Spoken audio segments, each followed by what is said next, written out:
Hi everyone. Today I just wanted to talk a little bit about grounding and centering. The thing that brought this up was the other night I went to bed. I couldn't sleep. It was late. I'd been up since 6 a.m. and I still couldn't sleep. I didn't know why. I didn't know what was going on. Eventually, after laying in bed for quite some time, I finally fell asleep. And then around 1 a.m. I was woken up by a storm. It was everything. It was wind, rain, thunder, lightning, hail. I ran out of bed because, of course, we're in Tornado Alley, so I wanted to make sure that there was no tornado warnings or anything in the area because I have two little girls to worry about.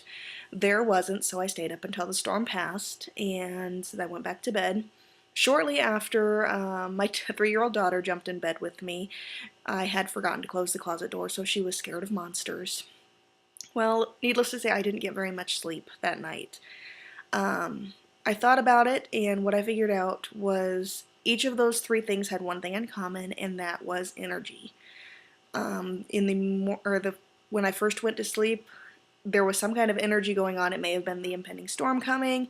It may have just been caffeine for the day. I don't know exactly what it was, but whatever it was, I couldn't sleep because of it. Obviously, storms have their own energy to them. Many people know that. I am sensitive to it. I don't necessarily like it. My husband loves it. And then, of course, 3-year-olds have a lot of energy. Even when they are sleeping, they are just building up that energy. So when she was in bed with me, I'm sure I was just sucking that energy up from her. What I could have done differently in all three of these situations was ground and center. Even grounding alone would have been fine.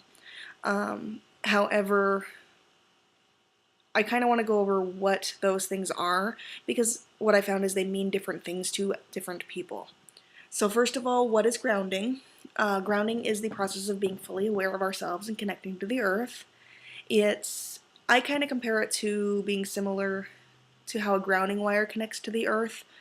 An electrician will use that to make sure that all of the excess energy goes into the earth rather than into himself. And that's kind of what we do. We collect energy throughout the day, whether it is from objects that we see and touch, people we're around, anything. We're going to pick up on all that energy.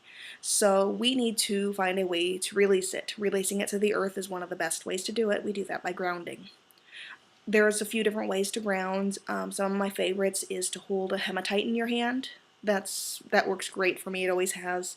Hematite rings don't work so much, but just holding that stone in your hand, I can really feel the energy moving into it.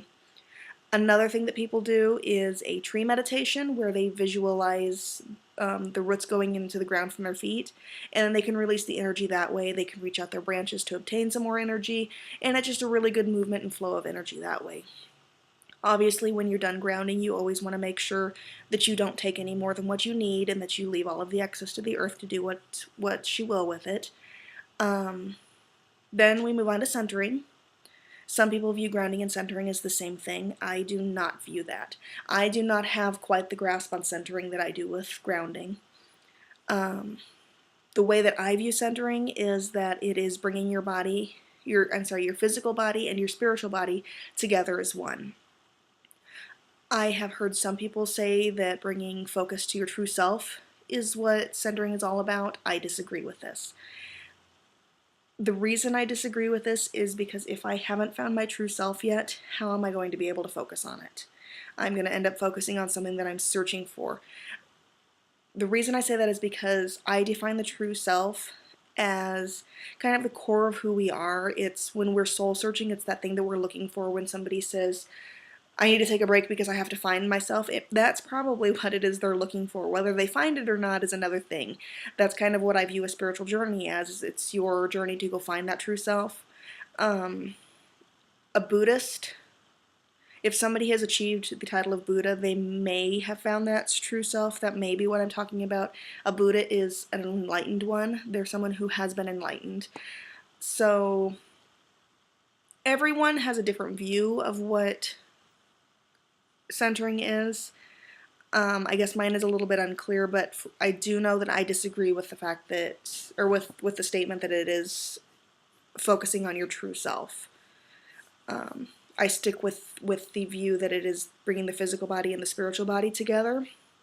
Now, the way that I do that, I found a really, really good meditation that I liked in doing this. What it was is it was a chakra meditation. It took the root chakra all the way up through your crown chakra, and one by one you take your physical self and your spiritual self, starting at the root and bringing those together and zipping them up, kind of front to back, side to side, and top to bottom.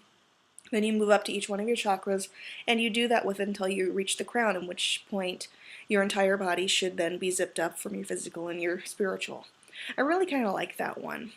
So one thing that I was kind of doing this video for was kind of as a reminder to me to make sure that I do ground and center. Even tonight I was kind of getting a little frustrated with my children, and I sat back down and I said, oh, I really need to ground and center because I'm not angry with them.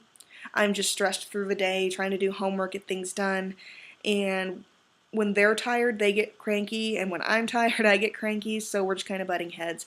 Grounding and centering would really help because somebody has to be the strong one here. They're not quite old enough to do that yet, so I need to do that for them. So like I said, this is kind of a reminder for me. I also wanted to throw the question out to you guys. What does grounding and centering really mean to you? Have you ever stopped to think about it? Do you know what you're really doing aside from the motions when you say you're grounding and centering? That might be something you want to think about if you've never thought about it. If you have a view that's a little bit different than mine, I'd love to hear it. Feel free to drop that in the comments. Other than that, that's pretty much all I wanted to talk about was grounding and centering, and I think I'm heading off to go do a little bit of that myself. Bright blessings. Have a great evening, everybody.